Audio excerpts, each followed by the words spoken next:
live demo.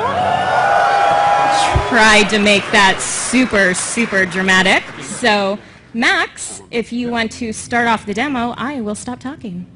All right. Looks like we can see the screen. So yeah, real quick, we're going to be showing Forge. I think most of you probably know what Forge is, know all about it. But for anyone who doesn't, Forge is a map editor that we shipped originally in Halo 3. Been iterating on it ever since, making it cooler and better. It's also part of the toolbox that the Rooster Teeth guys use doing the RVB episodes. So we thought that it was time to overhaul it a little bit, make a few improvements, and I hope that you guys like some of the work that we've done. So I'm going to hand it over to Mike, and Adam I think will be driving. But before I do, thanks to Frank, one caveat. What you guys are seeing in here is a pre-release build. It's not final. The interface, the environment, you name it, it's all still in development. Not final. Still in development. Yeah, work in progress. The UI in particular is actually just sort of placeholder, passed on from Reach. The final UI will be reflective of the rest of the Halo 4 UI. So that's absolutely the most temporary element in here. All right. So Mike, you want to take it away? Yeah, sure thing. Hopefully I am loud enough, or louder than Jimi Hendrix's resurrected ghost that's going on in the next hall. So we're here to talk about Forge, and as everyone said, this is this has never been seen before. And with the placement of the monitor and the lights going in our eyes, Adam and I can barely see ourselves. So please bear with us as we just using the Force here. All muscle memory. All muscle memory. Well, I don't have any muscles, so that's a problem for me. But as you can see, what we have here is. As you can see, we have the ravine. Now, this is one of 3 Forge environments that are going to be shipping in Halo 4 on November 6th. And as you can see, Adam's flying around here. This is probably the most beautiful Forge environment that you've ever seen before. So we've taken a lot of care to create a really kind of beautiful space for you to play in. And we're really excited to see when we set you guys loose on it, what exactly you'll be creating. So we want to talk about a few of the improvements that we've made to Forge. So, and you know what? There's just happened to be a nice little garbage pile here that had nothing to do with my presentation, but we can talk about it anyway. Okay, so in the past, if you had, for example, like a spawn point or something on top of another object, it was a little bit of a pain to grab. But as you can see, as Adam is kind of rolling over the different things in this pile of garbage, you see the name palette, create small, respawn point. There's no guesswork in terms of what you're grabbing, so there's no trial and error. You'll be able to grab exactly what you want, because when you do and you put the crosshairs over it, the name will highlight and you will know exactly what you're picking up. So that's one of the improvements we've put in Forge for Halo 4.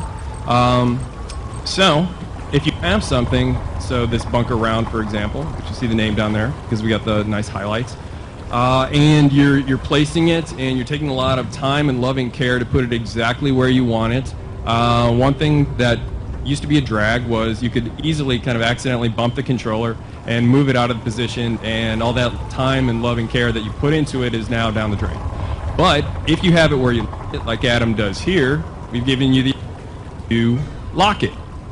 So, that's right.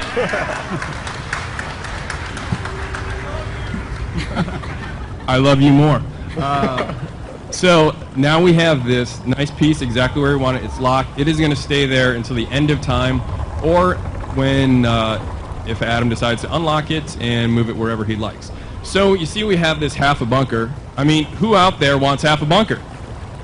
Hey, only that guy. You, out of here, security. Okay, no one wants half a bunker is the correct answer. So, if you have something that repeats, so like a road or racetrack, we've seen a lot of cool racetracks and stuff like that in different course maps. If you have something that you want to repeat, now we've given you the ability to dupe it. So, Adam has, yeah, this guy loves duping.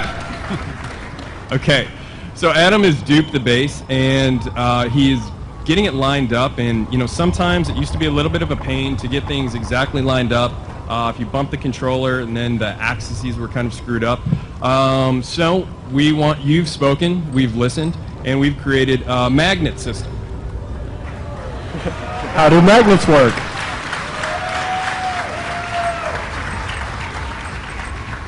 Magnets in 2012. Everyone can vote for that. Okay, so if you enable magnets and you put two pieces together, like Adam's doing here, that bridge really easily magnetize. Jimi Hendrix is back. The pieces magnetize together, fit together seamlessly. So if you're going to build something like a bridge here, you can build it. This used to take, I think we timed it, and I think it was 9 years to build a bridge. Now it's taking under 9 seconds. So that's a huge improvement. So if you're building something, a racetrack, a bridge, a wall, something that repeats, you just can keep duping and magnetizing and build what you wanted to build in a fraction of the time. So less focus on actually the mechanics of building, more on the actual creativity. So we built a couple things. We're liking it. And now let's talk about how it looks. So if you take a look at the both half of base round, bunker round that we've slapped together here, take a look at the lighting. This thing looks like it is high noon. This also is a kick-ass Halo map. Ooh, Halo joke. Nice. It looks bright. I mean, it's practically glowing. So if you're in a low lighting kind of situation and you would have something that looks like it's on the center of the sun, it kind of sticks out like a sore thumb. But if we go into player mode now, boom, dynamic lighting. Okay, so yeah, give it up for dynamic lighting.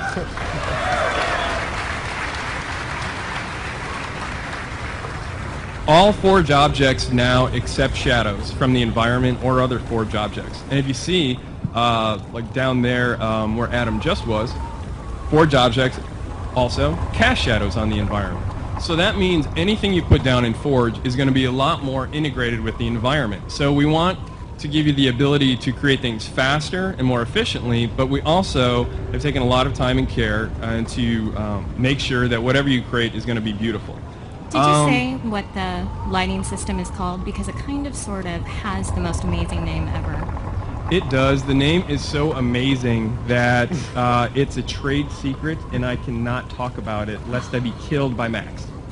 It is a very long, multi-syllable lighting system that I personally am not smart enough to talk about. I know what it does, but it has the word probe in it.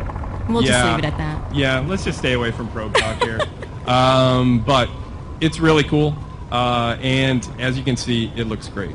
The one other thing I wanted to talk about before we move off of the beauty of Forge is take a look at this object here. So a lot of very talented artists have spent an awful lot of time to overhaul all the Forge objects. So you, the fan out there, are spending tons of time and effort into making these things with a lot of time and care, and we wanted to make sure that all the Forge objects look just as good or comparable with what are in MP and single player maps. So everything is going to be a lot more beautiful, easy, and efficient to make.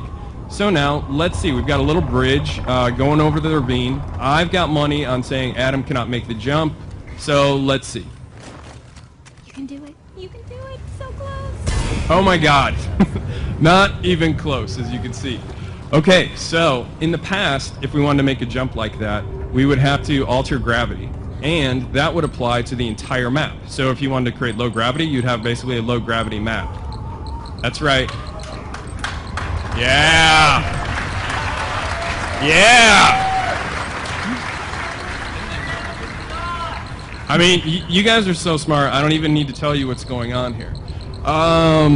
But for that one guy out there, yes, I'm talking about you, sir, who looks confused, let me just describe it. What Adam has done is laid down what's known as a player trait zone. What is a player trait zone? It's a player trait zone. Come on. The name describes it. In that little zone that he's made, which he scaled to just really the size of the bridge, you can affect the Spartan's traits. So let's say speed, jump size, or jump height rather, damage absorption, a lot of other things. And so now with that trait zone laid down, let's see if he can now make the jump. Oh yeah.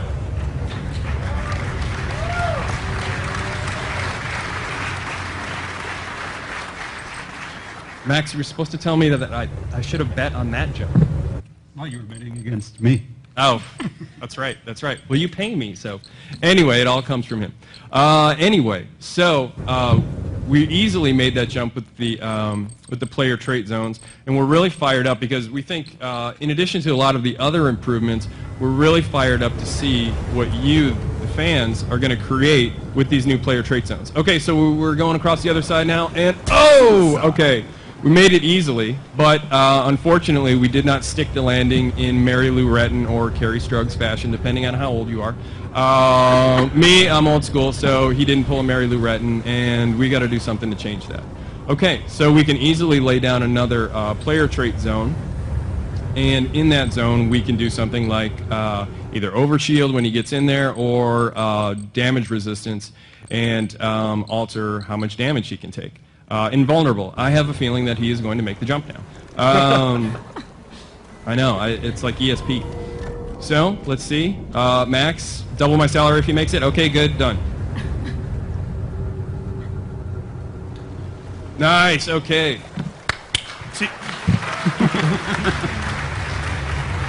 Okay, and you heard it, double my salary, so that's going to happen. Now I got to pay you $10 an hour?